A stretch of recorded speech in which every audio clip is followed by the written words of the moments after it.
Olá, turma. Nessa nossa aula, nós vamos apresentar o último teste de comparação de grupos experimentais não paramétricos, que é o teste de Kruskal-Wallis. Bom, como a gente já tem visto ao longo do nosso curso, a premissa básica da escolha dos métodos não paramétricos, né, dos métodos não paramétricos mais simples, é justamente conhecer a variável que a gente está estudando, né? E o tipo de delineamento experimental que nós estamos lidando, tá? Então, a gente já viu exaustivamente ao longo do nosso curso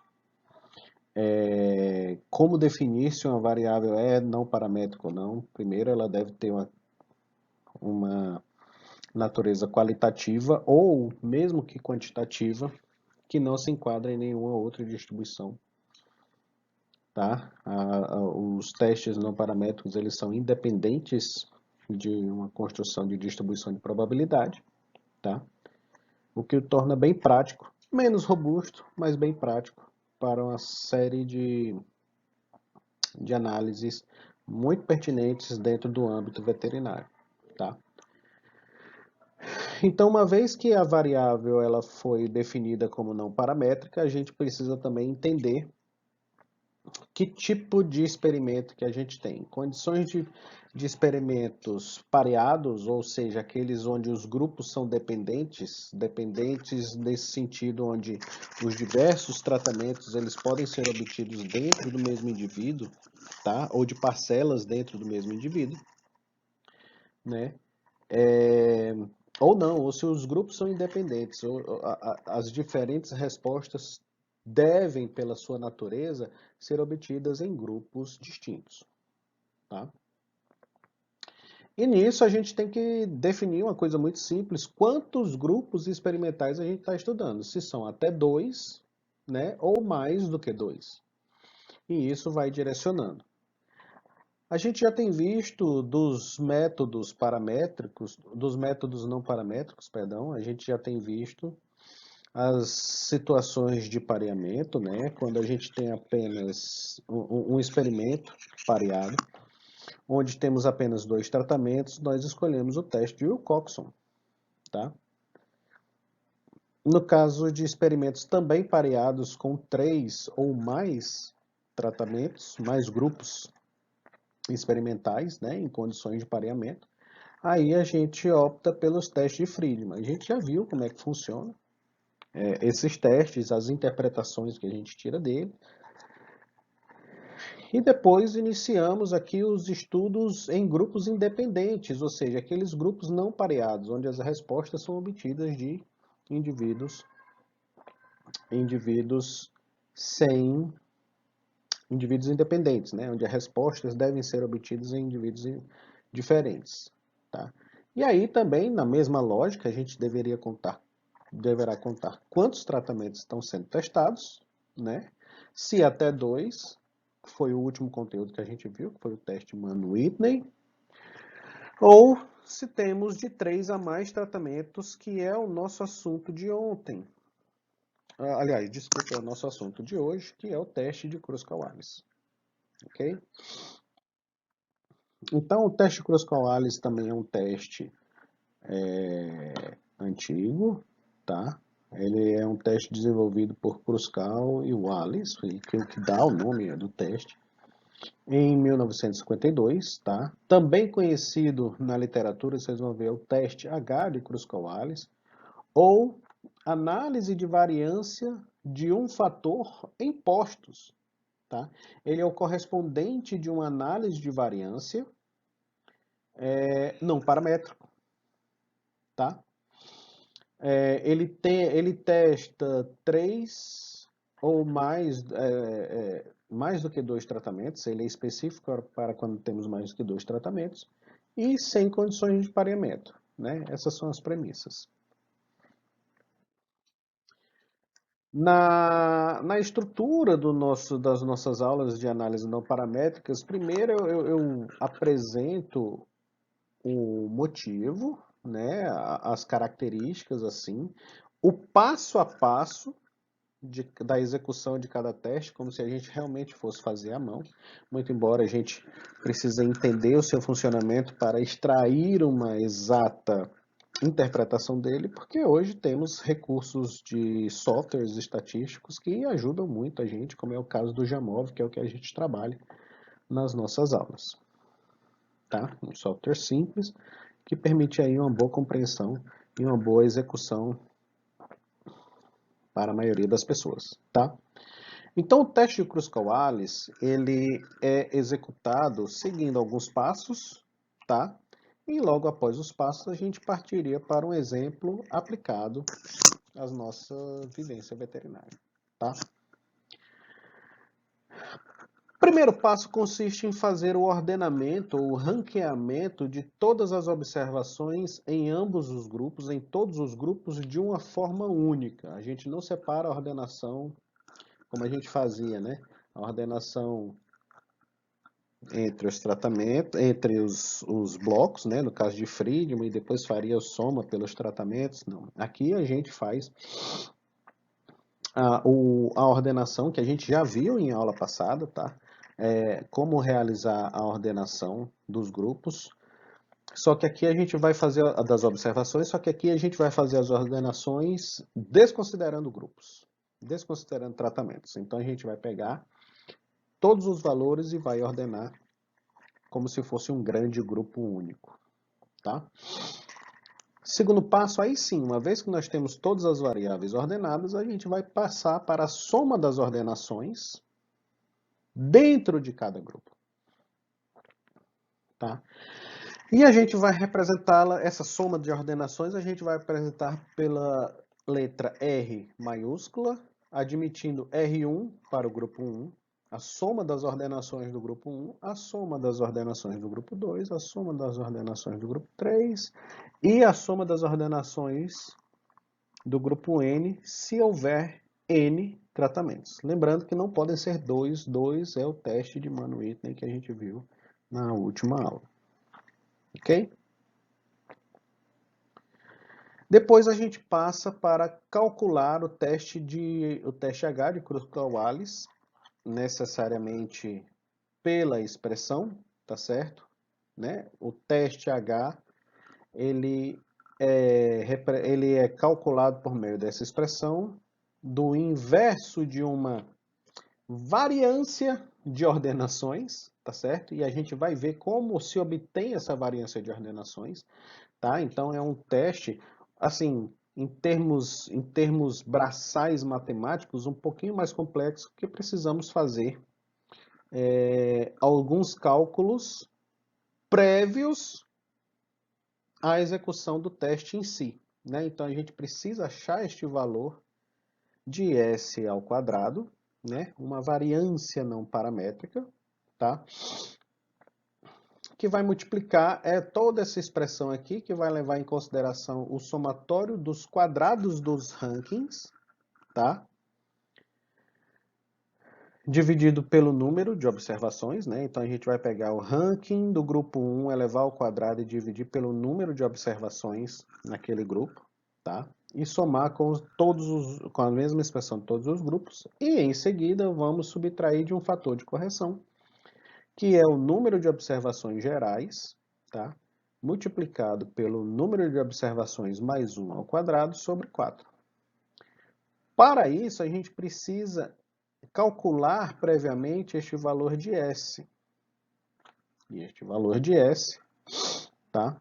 Onde, né, no caso apresentando, né, onde N é o número total de observações, o N maiúsculo, N minúsculo é o número de observações dentro de cada grupo testado, dentro de cada tratamento. R maiúsculo é a soma dos postos, é a soma dos rankings dentro de cada tratamento, tá?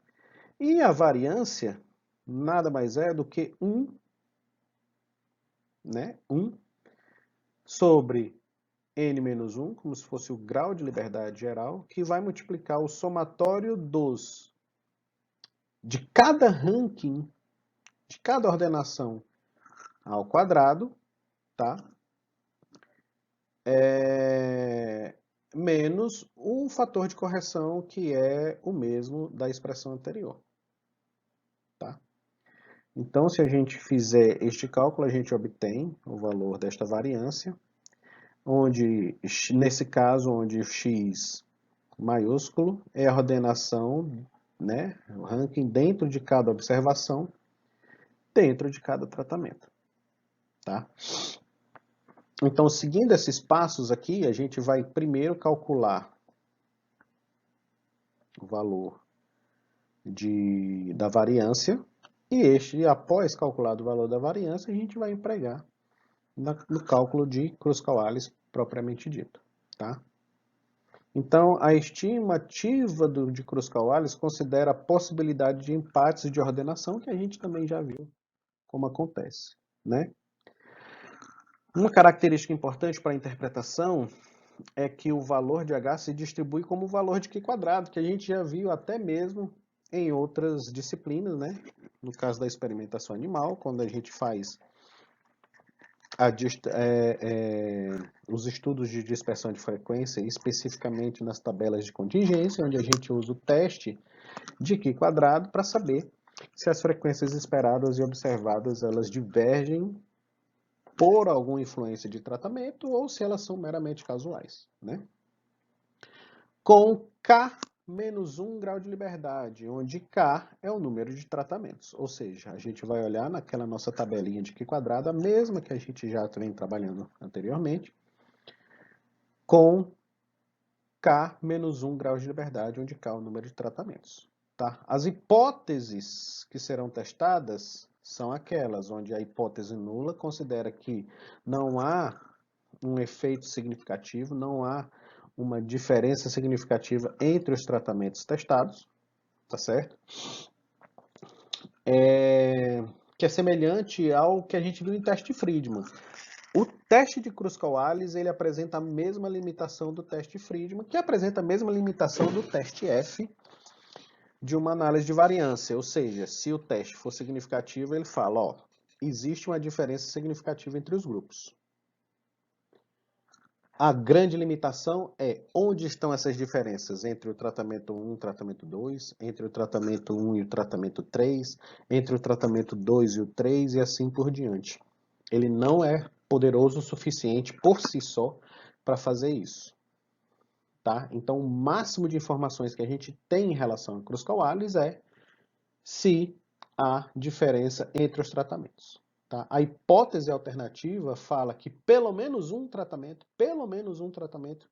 no meio de todos aqueles tratamentos testados, difere dos demais. Tá? Pode ser um, pode ser mais, né? Mas é isso que a gente interpreta. Se a gente calcula o nosso teste H e a gente vê que esse teste H é maior do que o valor de Q quadrado tabelado, a gente pode considerar que existe diferença significativa entre os tratamentos sendo testados, pelo menos um deles. Mais do que isso, ele não consegue fazer. A gente precisa, a posteriori, fazer um teste de comparação de médias de ordenações, no caso, 2 a 2, tá certo? Que é o que a gente chama de teste pós-hoc, que a gente já viu, como o teste de Friedman também, tá? Então, ele necessita de um teste pós-hoc, a posteriori, para identificar precisamente onde estão essas diferenças, tá? E os testes pós-hoc para Kruskal-Wallis podem ser o teste de Conover, em 1900, que foi desenvolvido em 1980, e o teste de pós-hoc de Conover, né, ele se assemelha a um teste T para comparação de dois tratamentos, né?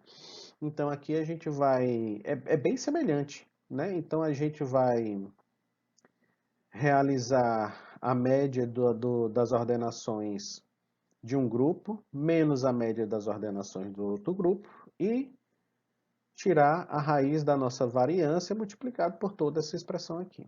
Quando a gente faz isso, a gente obtém o teste T, e esse T, ele se distribui como T de student, ele é muito semelhante ao T de student, com N menos K grau de liberdade, ou seja, é o número total de observações menos a quantidade de tratamento. Essa é a quantidade de graus de liberdade que serão observados para encontrar o valor de T e comparar com este valor de T calculado. Esse teste de Conover, ele é utilizado quando a gente faz à mão, tá certo? Ou seja, quando a gente passa aquela lista de exercícios para vocês, porque ele é mais simples, ele apresenta uma certa imprecisão, mas ele é de execução mais simples e uma aceitável precisão para os cálculos nesse momento de aprendizado nosso, tá certo? Então, esse teste de Conover, ele é bem prático, então a gente pode fazer o tratamento 1 contra o tratamento 2, depois o tratamento 1 contra o tratamento 3, depois o tratamento 2 contra o tratamento 3, e assim sucessivamente por quantos tratamentos a gente tem, tá? Então, para efeitos práticos, à mão a gente utiliza o teste de Conover, né?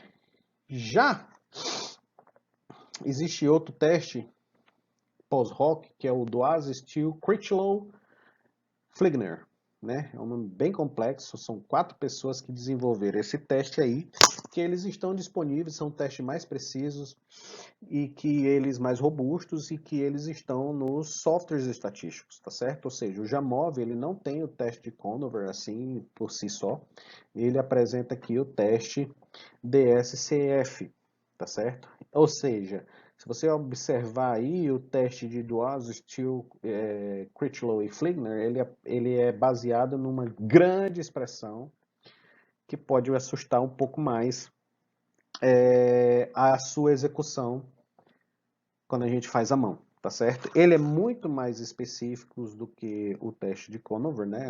É um teste mais moderno, um teste mais robusto, e ele está presente nos softwares estatísticos, ou seja, quando a gente trabalhar com o teste de Kruskal-Wallis,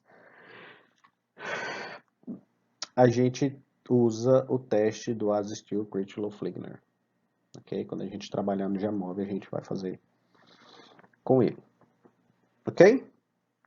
Muito bem. Apresentado o teste de Kruskal-Wallis, ele pode parecer assim bem complexo, mas com um exemplo talvez fique mais fácil, né? Então a gente vai partir agora para um exemplo. A gente vai partir agora para um exemplo para ilustrar, tá certo? E servir de base para algumas atividades que eu vou passar. Então, o exemplo aqui é um exemplo que envolve isquemia, tá certo? É um exemplo que envolve isquemia.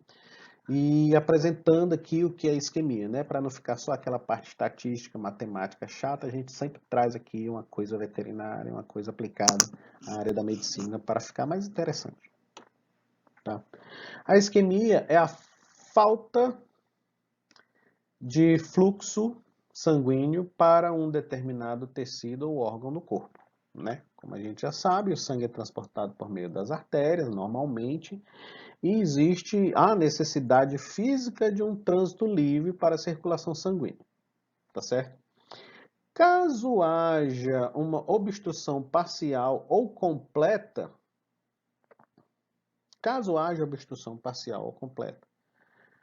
dos vasos que fornecem sangue rico em oxigênio para os órgãos ou tecidos, a gente diz que está havendo ali um quadro isquêmico, né? E como consequência, né, com a obstrução, com o fato de deixar de ser suprido, esse órgão ser suprido por sangue rico em oxigênio, ele começa a entrar em quadros de hipóxia, tá certo? E sem oxigênio para aceptar elétrons, isso aí que a gente já vê lá na parte cadeia transportadora de elétrons, de fosforilação oxidativa, tudo, parte final do metabolismo energético, começa a haver dano celular, né? Ou seja, danos e mortes celulares ao tecido, como consequência, ou órgão afetado, e dependendo da gravidade, né, e da duração da falta de fluxo sanguíneo, tá certo? Então, qualquer fator que possa provocar aí uma isquemia, né, um impedimento do fluxo sanguíneo é um fator que está aí predispondo a um quadro de isquemia, tá certo? Ou seja, isso em vários órgãos do corpo, tá? Como cérebro, intestino, coração, rins, tudo que precisa de um suprimento sanguíneo e deixa e por algum motivo ocorre uma obstrução, a gente está supondo aí um quadro de isquemia, né? Ela é causada por várias condições médicas, como arteriosclerose, coágulo sanguíneo, embolias, né? Então, é basicamente isso. Uma bem conhecida é o AVC isquêmico, né? O AVC isquêmico é aquele acidente vascular cerebral, onde o fluxo sanguíneo é interrompido devido à oclusão parcial, ou seja, há um acúmulo de matéria aqui obstruindo a passagem, havendo um acúmulo de sangue e de um lado da obstrução e do outro aqui há um impedimento da passagem desse sangue carregando oxigênio, tá? Total ou parcial, de um vaso por um trombo, né? Um coágulo de sangue local, tal, ou êmbolo que priva o tecido cerebral de oxigênio, né? Então, dependendo da gravidade aí, e da extensão desse AVC, a pessoa pode realmente ficar com sequelas aí pelo resto da vida, né? Então, há um grande interesse em se estudar as isquemias, né, e métodos de reversão de fatores predisponentes à isquemia, né, que é muito importante.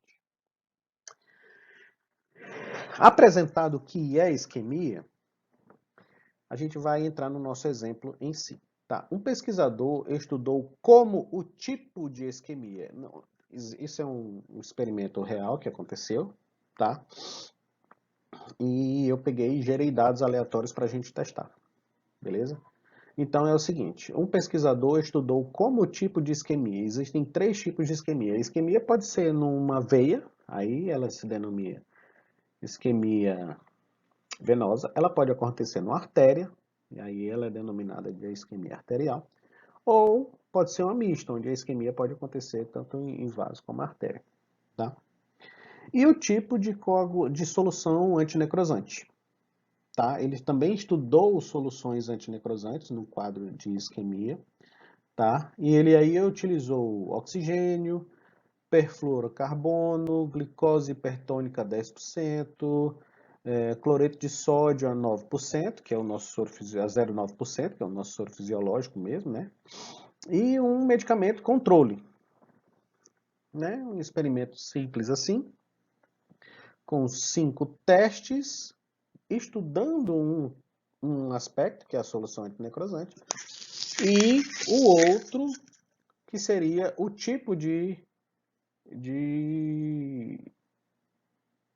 isquemia, né? Venosa, arterial ou mista. Como que tanto o tipo de isquemia e o tipo de solução anticoagulante poderiam retardar o processo de morte cerebral.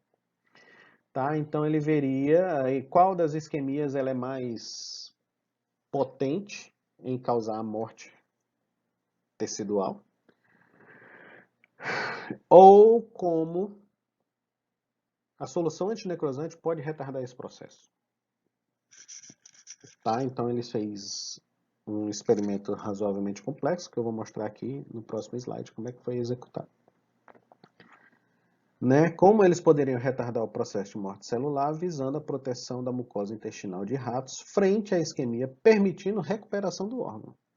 Tá? Então ele fez esse experimento antes com rato, ok?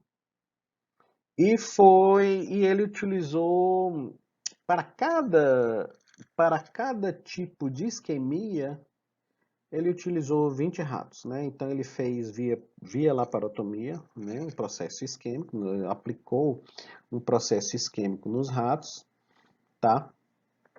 Na parte intestinal dos ratos e em segmentos distintos do intestino, ele foi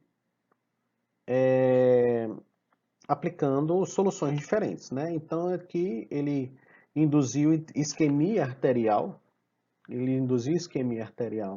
em 20 ratinhos. Aí ele aplicou em cada segmento desses 20 ratos, né? Todos os 20 ratos receberam as 5 soluções testadas, né? Perfluorocarbono, oxigênio, cloreto de sódio, grupo controle, etc. Ok? Então, cada um desses aqui recebeu, nos ratos de isquemia arterial, nos ratos que foram induzidos à isquemia arterial, receberam os medicamentos. Ele pegou outros 20 ratos e induziu uma isquemia venosa e aplicou as mesmas soluções.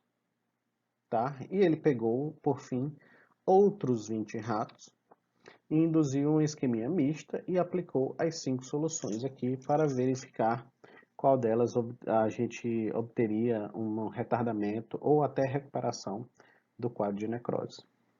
Ok?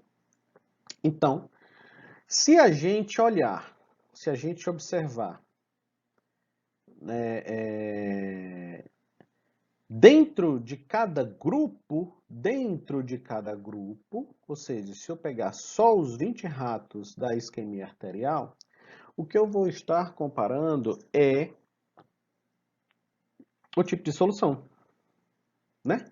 O tipo de solução e dentro desse contexto, como um rato sofreu a isquemia e em cada solução e ele recebeu cada uma das soluções, isso caracteriza uma condição de pareamento. Mas, professor, a gente não está estudando Kurzweil, que é sem pareamento? Muita calma. Nesse estudo, onde ele quer verificar o efeito da solução antinecrosante no rato, ele sim, dentro de cada isquemia, ele tem um experimento pareado que deveria ser analisado pelo teste Friedman, uma vez que a gente tem mais do que 5 tratamentos. Tá? Entretanto, se nós isolarmos e escolhermos apenas uma solução antinecrosante e fizer a comparação sempre dentro da mesma solução antinecrosante, a comparação entre os tipos de isquemia arterial, há de se convir que um rato que foi induzido à isquemia arterial não foi o mesmo rato que foi submetido à isquemia venosa, que também não foi o mesmo rato submetido à isquemia mista. Quando a gente quer comparar a isquemia arterial, né, a gente sim vai aplicar um teste Kurzweil porque há uma independência, né? Não é nos mesmos animais, a isquemia arterial foi num grupo de animais, a isquemia venosa em um outro grupo independente de animais. Ok? O que foi avaliado seria o grau de necrose. Tá? Quando a gente observa o que foi medido, o grau de necrose, a gente tem uma escala de 0 a 4, onde 0 é a ausência de necrose, ou seja, necrose de mucosa 1, é aquela ausente. O grau 1 é a necrose de mucosa 2, a mais leve. O grau 2, uma moderada. O grau 3 é uma necrose mais severa. E o grau 4 é a perda total da parede da mucosa intestinal. Tá certo? Então aqui, naturalmente, a gente está lidando com uma variável qualitativa ordinal. Esses números não representam magnitude numérica, como peso, como idade, como comprimento. Aqui, esta escala numérica, ela está colocada em ordem e se refere a diferentes qualidades, e não magnitudes numéricas, né? Então, a gente está diante de uma variável qualitativa ordinal, o que já abona aí o uso de métodos não paramétricos, ok? Mais uma vez, quando a gente quer fazer a comparação das diferentes soluções para a reversão da necrose, dentro de cada um dos grupos de isquemia, a gente está buscando aí o efeito antinecrosante, tá? Com condições de pareamento, com 5 grupos, e isso abona o teste Friedman, como foi explicado anteriormente, tá? Entretanto, quando a gente isola uma dessas soluções e faz a comparação das isquemias com o efeito fixo de solução antinecrosante e quer comparar o efeito da isquemia em si, aí a gente não tem condições de pareamento porque os ratinhos são diferentes. Um ratinho recebeu apenas um tipo de isquemia, né? Os ratinhos de isquemia arterial são diferentes dos ratinhos de isquemia venosa, tá? E isso aqui, nós temos 3 grupos, que o que está sendo testado é justamente a isquemia, né, arterial, venosa ou mista, e isso sim abona o teste de Cruz-Coalhes, que é o que a gente vai fazer. Nesse exemplo, nós não vamos avaliar o efeito das diferentes soluções. Nós vamos sim avaliar o efeito das isquemias na promoção da necrose, aí, no retardamento da perda de parede, etc. Qual que é a mais impactante? Ok? Então aqui eu fiz a geração, perdão, eu fiz a geração dos dados aleatórios, peguei aqui 20 ratinhos, lembrando que aqui são 20 ratos, mas esses 20 ratos de isquemia venosa, arterial não são os mesmos de isquemia venosa. Arterial são 20 ratos, venosa são outros 20 ratos e mista outros 20 ratos. Então aqui nós temos, de fato, nós temos 60 ratinhos, tá? E a gente pegou aqui, isolou o grupo de glicose hipertônica. A gente não pegou oxigênio, nem perfluorocarbono, nem nada. Aqui a gente só isolou a glicose hipertônica e foi comparar as diferentes isquemias, tá? Então aqui sim, a gente está de posse dos nossos dados, a gente tem aqui grau 1 de necrose para esse rato 1 do grupo arterial, tá? Este rato 2 não apresentou necrose, e assim sucessivamente, tá? A primeira etapa que a gente tem que realizar do teste de Cruz-Coalhes é ordenar todas as observações do conjunto como um todo. E aqui nós temos que ordenar 60 observações. É diferente dos outros exemplos que a gente fez anteriormente, que a gente tinha um número menor de animais. Aqui a gente precisaria colocar em linha todas as observações em ordem crescente, né? De grupo 0, enfim. E aí, para facilitar um pouco o entendimento, eu vou fazer uma outra estratégia que tem a mesma valia, o mesmo resultado, tá certo? Então eu vou fazer o seguinte, eu vou pegar aqui e fazer uma mini tabela com os quantitativos de cada grau em cada isquemia. Exemplo, quantas observações de grau 0 nós temos na isquemia arterial? Né? É só a gente contar. Grau 0 na isquemia arterial. 1, 2, 3, 4, 5, 6, 7, 8, 9, 10, 11 e 12. Então, nós temos 12 observações de grau 0 na isquemia arterial. Então, a gente anota aqui. Nós temos 12 observações sem necrose nenhuma, de grau 0. Tá? Na venosa, nós temos 1, 2, 3, 4, 5, 6, 7, 8 observações. Então, a gente coloca aqui 8 necrose de grau 0 na isquemia venosa. E na mista, nós temos 1, 2, 3. Nós temos só 3. Então, a gente faz o somatório delas aqui, 12 mais 8, 20, com 3, 23. Então, nós temos 23 observações de necrose de grau 0. Isso significa que elas vão ocupar, já que é a primeira necrose que a gente está falando, né? Colocando em ordem crescente, né? Grau 1, grau 2, grau 3, grau 4. Grau 0, 0, 1, 2, 3 e 4.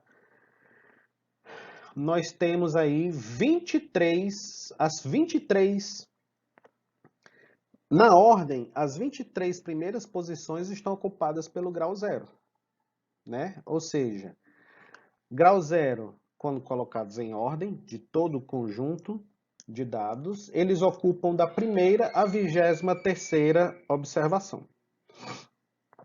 Tá? Assim, A primeira observação e a 23ª, entre a primeira e a 23ª, todas estão ocupadas com o grau 0, tá? Então, como há 23 empates, a gente deveria pegar o valor médio dessas posições, né? Então, como é que a gente faz o valor médio assim, de uma forma prática? A gente pega a primeira posição, somada à última, divide por 2. A gente vai encontrar o valor bem central, bem médio desse conjunto de dados, né? Então, o ranking para a observação necrose grau 0 é igual a 1 mais 23, dividido por 2, igual a 12. Toda observação que tiver ranking 0 vai receber o posto 12, porque foram considerados empates, né? Conforme a gente já viu. E assim a gente repete o procedimento. Se a gente observar, na isquemia arterial, nós só temos uma observação de grau 1. Então, a gente anota aqui. Já a venosa, nós temos 1, 2, 3, 4, 5, 6, 7. Então, nós temos 7 observações de grau 1 na isquemia venosa e também temos uma na mista, de modo que aqui nós temos 9 observações de grau 1. Partindo da 24ª, já que a 23ª posição, ela é ocupada pelo 0, a 24ª vai ser a primeira posição ocupada pelo grau 1. Então, vai ser da 24ª até a 32ª, né? 24 mais 9, né? Aliás, 23 mais 9 dá 32, né? Ou seja, da 24ª à 32ª posição vão estar ocupados pelo grau 1. Então, o ranking do grau 1 vai ser o 24 mais 32 dividido por 2. Isso vai dar igual a 28. Todas as observações no conjunto de dados que receberem o grau 1, que foram classificados como grau 1, vão receber a posição 28.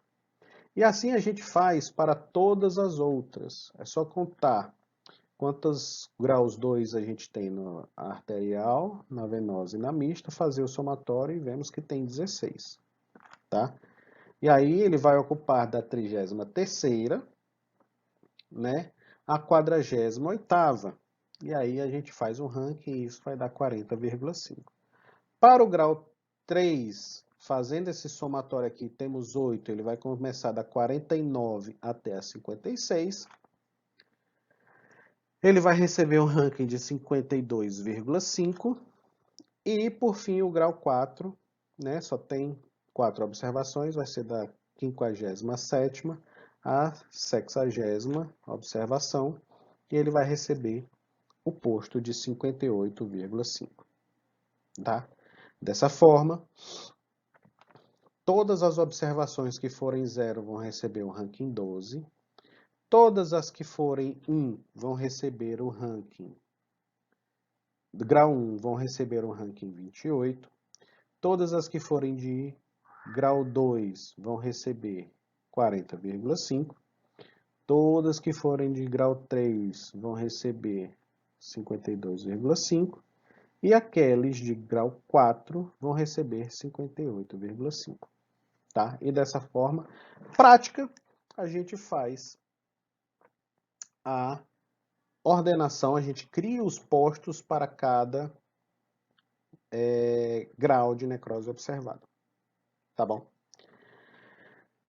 Depois a gente precisa fazer o somatório dessas ordenações dentro, agora sim, agora a gente precisa separar por isquemia. Uma vez que está tudo ordenado, está tudo ranqueado, a gente precisa agora fazer o somatório dessas observações, né, o somatório dessas observações dentro de cada tratamento, né, dentro de cada isquemia. E aí sim, quando a gente faz o somatório de todas essas ordenações, a gente obtém aqui o ranking 1, que é da arterial, de 491,5. O ranking 2, que é da venosa, de 542,5. E a mista, que é o ranking 3, de 796,0. Então, a gente acaba de obter aqui todas o somatório das ordenações dentro de cada isquemia, tá? Muito bem, agora de posse desse somatório, a gente precisa calcular o teste H de Cruz-Kawades. Mas, se vocês recordam, a gente primeiro precisa calcular o valor da variância. Começando pela nossa variância não paramétrica aqui, a gente vai ter que estipular aqui toda essa expressão. Tá? Então, vamos começar a substituir, sendo que a gente precisa encontrar este valor de x ao quadrado. O que é x ao quadrado? X ao quadrado é cada ordenação dessa daqui elevado ao quadrado. Nossa, professor, vai dar um trabalho danado botar isso, até mesmo na calculadora, fazer isso, mas tem uma forma prática também. Exemplo, se a gente pegar, a gente pode estipular o somatório dos quadrados de cada ranking, né? Dessa forma, a gente já sabe que o ranking do grau 0 é o 12. O ranking do grau 1 é 28, né? A gente já tem esses valores que a gente estimou nesta tabela, tá? Tem uma forma prática. O quadrado de 12 é 44. O quadrado de 28 é 748. E assim por diante. Em seguida, sabendo do quadrado de cada um dos rankings, da unidade de cada um dos rankings, a gente pode multiplicar isso pela quantidade de vezes em que ele apareceria. Nós temos 23 observações totais, nós temos 23 observações totais para cada ranking, tá certo? Do grau 0, né, de 12 no caso aqui, nós temos 23 observações e seria multiplicado 24 vezes, por 23 vezes, em todo o conjunto de dados. Então, seria 144 multiplicado por 23, nós obteríamos um somatório de grau 0, né, do ranking de grau 0, de 3.322. E a gente faria a mesma coisa para cada um deles, tá certo? O nosso somatório geral, ele está aqui embaixo, escondido pela câmera, mas eu vou mostrar ele mais à frente, tá certo? No próximo slide, a gente vai ter este nosso valor aparecendo para vocês.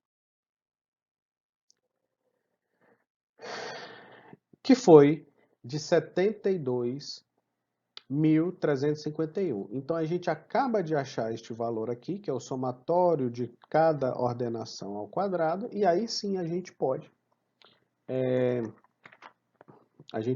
dar prosseguimento ao cálculo do S ao quadrado. Tá? O S ao quadrado nada mais vai ser do que 1 sobre 60, que é o total de ratinhos que eu tenho, total de observações que nós temos, menos 1, que vai multiplicar o somatório de x ao quadrado, menos 60, que vai multiplicar 61 ao quadrado, sobre 4. Ok? Então, nós vamos ter 1 sobre 59, que vai multiplicar os 72.351, menos 60, que multiplica 61 ao quadrado, sobre 4. Resolvendo toda essa expressão, a nossa variância seria de 280,2712. Tá? Muito bem. Então, calculada a nossa variância, a gente agora precisa ir para o teste H. A gente precisa fazer só mais uma etapa, que é coisa simples, que é para cada artéria encontrar o valor médio, aliás, o R ao quadrado, né? Ou seja, a gente precisa elevar isso daqui ao quadrado, tá certo? A gente precisa elevar isso aqui ao quadrado, e aí, né, obtém-se este valor que vai ser dividido por 20, cada um deles dividido por 20. Então, seria mais ou menos o seguinte. Como a gente já tem o valor de S, a gente vai botar 1 sobre 280,2712, que multiplica, abre chaves, abre colchete, abre parênteses, e vamos calcular este somatório aqui. 491,5 ao quadrado sobre 20, mais, né, do ranking 1, do ranking 2, 542,5 ao quadrado, dividido por 20, mais 796 ao quadrado, dividido por 20. Tá? Este resultado será subtraído do resultado de 60, mesma coisa, né? 60 que multiplica 61 ao quadrado sobre 4. Então, isso daqui vai ser 58.447,6125 menos 55.815, que é o valor dessa expressão. Quando a gente divide este resultado por esse de 280, nós vamos finalmente obter um valor de Kruskal-Wallis de 9,39. Encontramos o valor final de Kruskal-Wallis. A próxima etapa consiste em fazer a comparação deste valor com o valor de Q quadrado tabelado para K, para quantos graus de liberdade forem necessários, tá certo? Então, agora a gente precisa fazer esta comparação com K menos 1 grau de liberdade. K é o número de tratamentos, ou seja, nós temos 3 isquemias, 2 graus de liberdade. Então, a gente vai olhar isso, né, para confirmar nossas hipóteses. Eu vou colocar a nossa hipótese aqui novamente, onde elas dizem que os tratamentos são iguais e existe pelo menos um tratamento diferente, ou a hipótese alternativa que diz que pelo menos um tratamento é diferente. Ok? E aí, a gente compara aqui o nosso valor de Kruskal-Wallis, que é de 9,39. Quando a gente vai buscar na tabela, tá, em 2 graus de liberdade, a tabela dos valores críticos de Q quadrado, né, para 2 graus de liberdade, no mínimo a 5%, a gente observa que o valor de Kruskal-Wallis ele é superior ao valor que é tabelado, que é de 5,99, tá? Para 5% de probabilidade de erro tipo 1, tá? Com 2 graus de liberdade. Ou seja, como o nosso teste de Kruskal-Wallis ele é superior à probabilidade Q quadrada a 2 graus de liberdade, 5% de probabilidade de erro tipo 1, a gente pode rejeitar a hipótese nula e aceitar a hipótese alternativa, onde pelo menos um tratamento difere. Isso é o máximo que o teste de Kruskal-Wallis vai permitir, ok? E aí a gente deveria, eu sei que dentre esses três, pelo menos um é diferente. Eu devo encontrar essas diferenças significativas. E para isso a gente lança mão dos testes pós-hoc. Dos testes pós-hoc, ok? Então, para isso a gente precisa achar as diferenças pelo teste ter quando a gente faz a mão, como é o caso que a gente está fazendo aqui, construindo as nossas diferenças, tá certo? Vamos saber se elas são significativas ou não. Tá? Então, primeiro, nós temos que estimar o ranking médio das observações. O ranking médio nada mais é do que pegar o somatório do ranking de cada grupo, tá? O somatório dos rankings de cada grupo, e dividir pelo número de observações do grupo, como seria uma média normal. Ou seja, como cada isquemia foi induzida em 20 ratinhos, eu deveria dividir este valor por 20, né? Então, 491,5 dividido por 20 vai dar um ranking médio de 24,6. A venosa de 27,1 e a mista de 39,8, tá? Então, nós devemos calcular o valor de T para cada comparação 2 a 2. Então, quando a gente faz isso daqui por meio desta fórmula, tá, do valor de T, vai ser a média de um ranking menos a média de outro,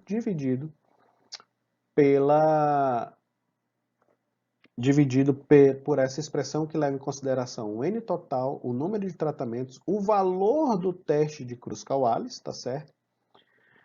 Multiplicado pelo N de cada tratamento. Como todos eles são iguais, isso aqui basicamente o denominador é uma constante, né? Então, a gente tem aqui o valor da nossa variância, o valor do nosso teste de Cruz-Kawallis, tá certo? E aí, quando a gente faz a comparação da isquemia arterial com a isquemia venosa, nós vamos colocar aqui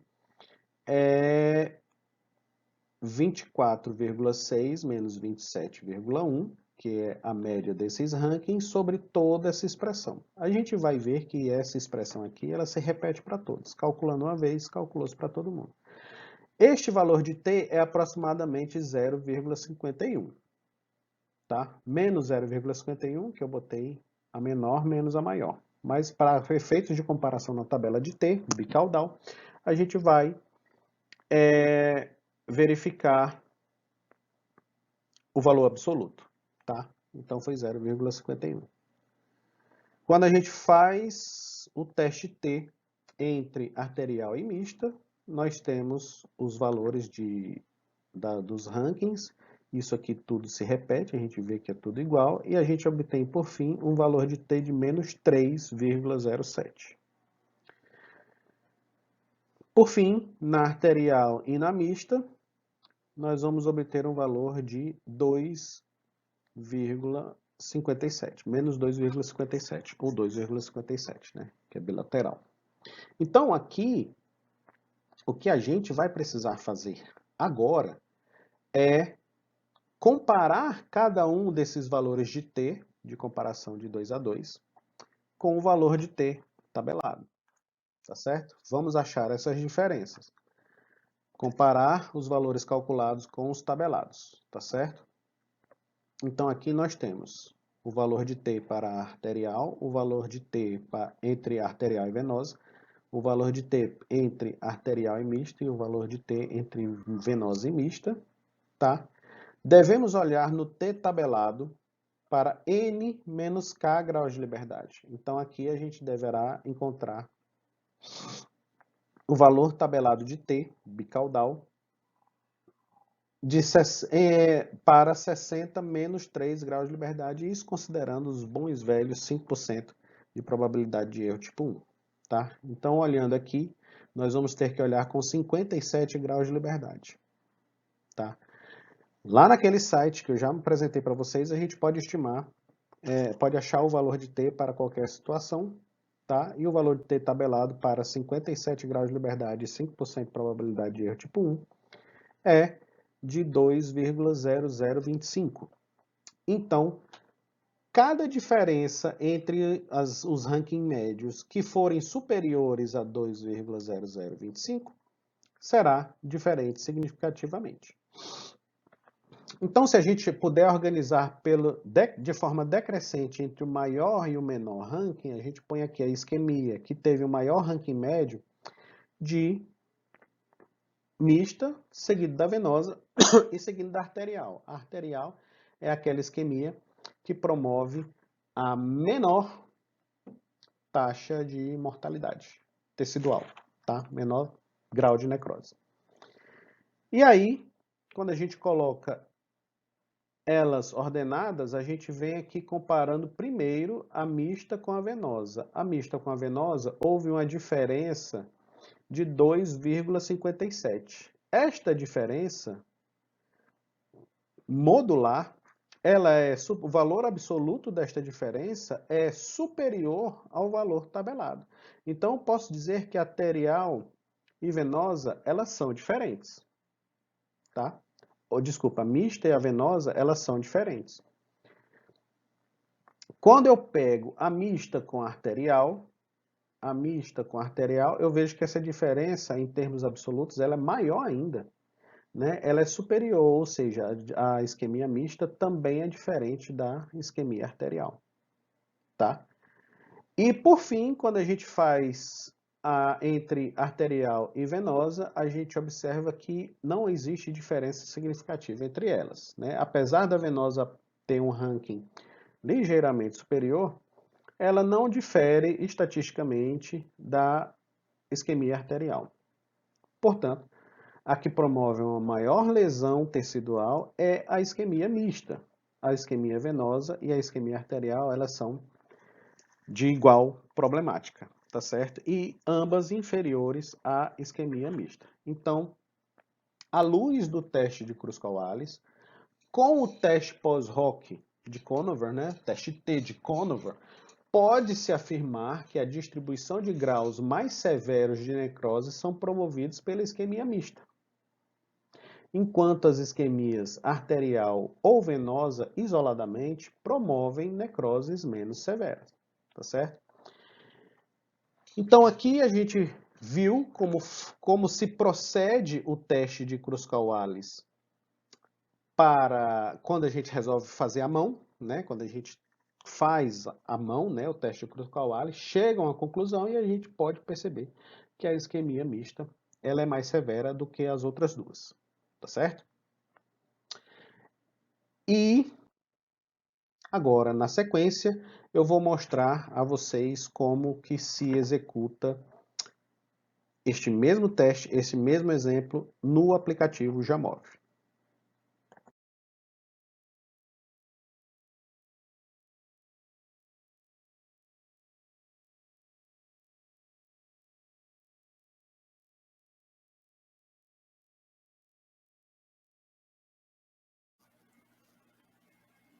Olá, pessoal. Então, como prometido, vou agora fazer a demonstração de como executar o teste de Kruskal-Wallis aqui pelo aplicativo Jamov, tá certo? Então, com o Jamov aberto, a gente vai fazer a importação do arquivo que já está disponibilizado no Siga para vocês, que é o arquivo exemplo Kruskal-Wallis, tá? Arquivo exemplo Kruskal-Wallis, que é exatamente esse exemplo que a gente acabou de fazer à mão, né? Por meio, como a gente viu aí, como a gente acabou de ver, tá certo? Então aqui, basicamente, nós temos a identificação do rato, né? Aqui ele está como esse ícone da identificação, porque diz que é um animal. Então, se a gente observar aqui, o rato 1, a organização é empilhada, tá certo? Então aqui o rato 1 até o rato 20 são os animais que foram submetidos à isquemia arterial. O rato 21 ao rato 40 foram aqueles submetidos à isquemia venosa. E do rato 41 ao rato 60 nós temos a isquemia mista, tá certo? Aqui nós temos a outra definição de grupo, que é a isquemia, e aqui é o grau, deixa eu botar aqui é o grau de necrose, que é referente àquelas observações que a gente acabou de ver.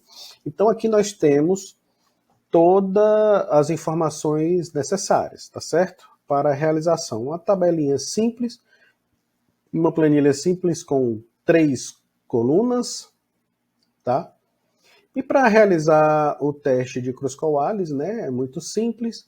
A gente vem aqui em ANOVA, tá? Na guia de análise de dados, nós vemos aqui em ANOVA.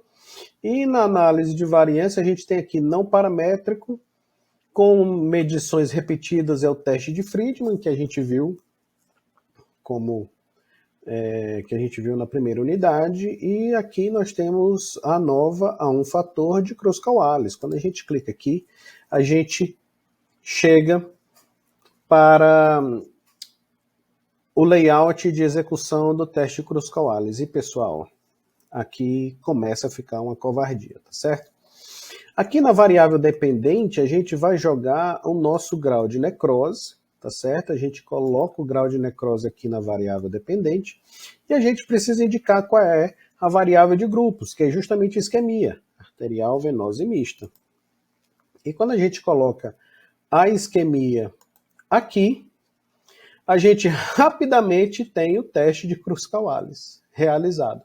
com o valor de Q quadrado, né, que se distribui como Q quadrado, com 2 graus de liberdade. Lembra que os graus de liberdade são K menos 1, né, número de tratamentos.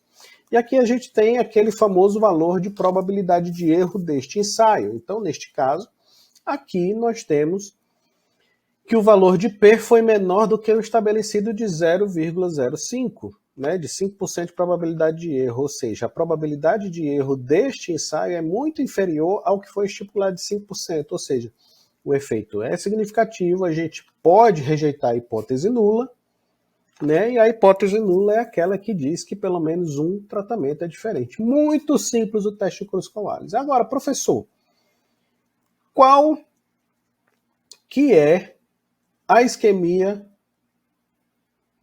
que apresenta diferença significativa? Todas são diferentes? Duas são iguais? Uma é diferente? Como que a gente faz? Para isso existe o teste de Poisson, que, como foi mencionado, acabou de ser mencionado na aula, quando a gente utiliza o teste de Cruz-Coalho à mão, o teste Poisson é aquele teste de Conover que se baseia na distribuição T, tá certo? Utilizando a média das ordenações, a média dos rankings, tá certo? Aqui a gente pode fazer o teste do As, Steele, Critchlow e Flanagan, como foi mencionado anteriormente, né?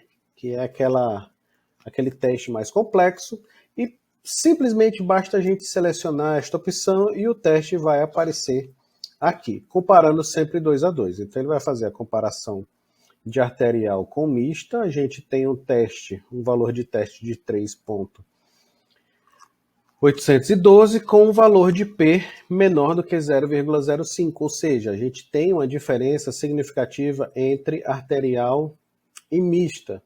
Quando a gente compara a isquemia arterial e venosa, o valor de P ele é superior a 0,05, ou seja, não há diferença significativa entre arterial e venosa. E quando a gente vem a mista e venosa, né, elas também apresentam um valor diferente, o que corrobora com o que a gente viu no teste de Conover à mão, tá certo? Onde a isquemia mista, ela apresenta um maior grau de necrose em relação às arterial e venosa. Venosa e arterial não houve diferença significativa e as duas são significativamente inferiores à mista, tá certo? E assim a gente tem rapidamente aí uma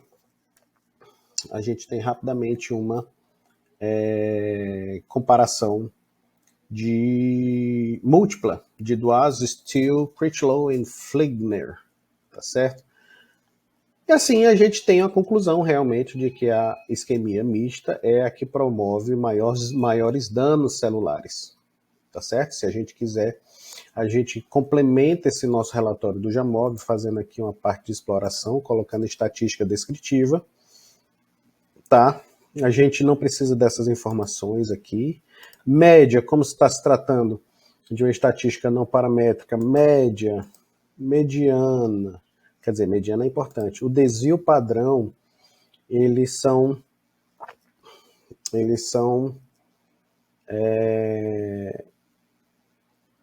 dispensáveis, né? Erro padrão da média, etc. Mas a mediana, tá?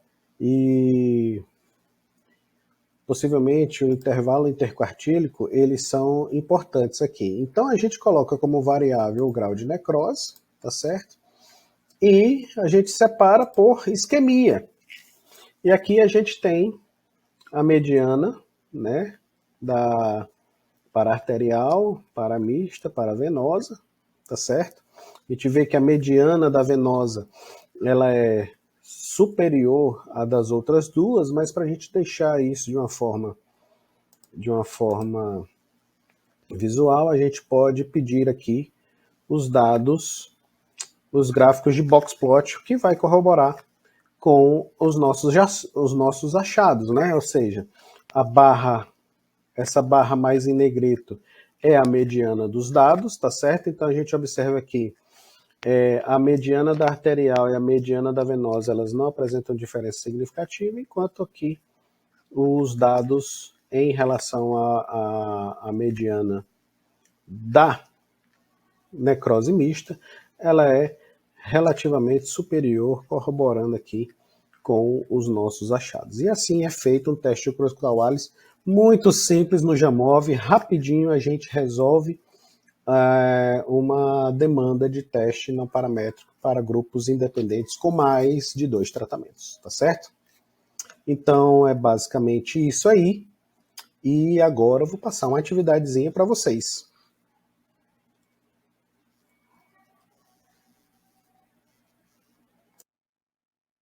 Então, pessoal, agora é a hora de praticar, né? Mãos à obra. Eu preparei um exercício aqui para vocês. O exercício é o seguinte: baseado no artigo de Wenner em 2019, tá certo? Que ele fala da relação entre tiroxina total, a palpação da tireoide, tá? E índices clínicos de hipertireoidismo em gatos saudáveis e gatos com outras doenças, tá certo? Então, nesse trabalho, né, eu encontrei essas variáveis aqui, os achados clínicos, tudo bem? E agora, eu gerei dados aleatórios, eu tive que gerar os dados aqui para a gente poder exercitar, fazendo de conta que a gente estava fazendo parte desse trabalho aí do cara, né, de Wenner. E aí a gente tem 78 gatos, né, de ambos os sexos, masculino e feminino, tá certo? Com hipertiroidismo, gatos saudáveis e gatos com outros tipos de doença, tá? Gatos saudáveis, tem 22 gatinhos saudáveis, 25 gatos com hipertireoidismo e 30 gatos com outras doenças, tá certo? Então, aqui, o que é que eu vou pedir que vocês façam, né? Eu subi também no SIGA este banco de dados chamado Exercício Cruz-Coutts-Wallace. Ele está lá no SIGA, vocês vão baixar. E aí no Jamov de vocês, vocês vão fazer esse exercício. Vocês vão avaliar a normalidade de todos os dados gerais, tá certo? E vocês vão traçar uma estratégia de análise para comparar essas variáveis estudadas, tá certo? Entre os grupos, tá certo? Peso vivo, score de condição corporal e tiroxina, etc. Essas são as variáveis. E aqui nós temos os grupos de animais, tá certo? E aí vocês vão fazer a sua estratégia de análise, vocês vão traçar uma estratégia de análise, vocês vão realizar essas análises e vão tecer conclusões sobre cada comparação e uma conclusão geral sobre o trabalho, tá certo? Vocês vão fazer isso no Jamov e é uma atividade individual, tá? Esse meio ponto aqui eu posso pensar se vai ser só meio ponto também, mas vocês vão realizar essa atividade, ok? E vão subir o PDF, vão fazê-la toda no Jamov. Vocês já sabem que no Jamov dá para escrever as conclusões de vocês de cada comparação ali. E vão gerar o PDF. E o PDF, com o nome de vocês, vocês vão devolver a atividade lá no SIGA, tá? Eu vou criar a atividade e vocês vão fazer isso aí, tá bom? Então, pessoal, era isso sobre o teste de Cruz-Coutts, uma coisa muito simples, né? Como tudo na estatística não paramétrica, vocês estão vendo que ela é bem simples, mas muito rica em conhecimento, tá certo? Então, um forte abraço para vocês, aproveitem a aula, aproveitem o conteúdo, aproveitem os exercícios, aproveitem os exemplos e um forte abraço.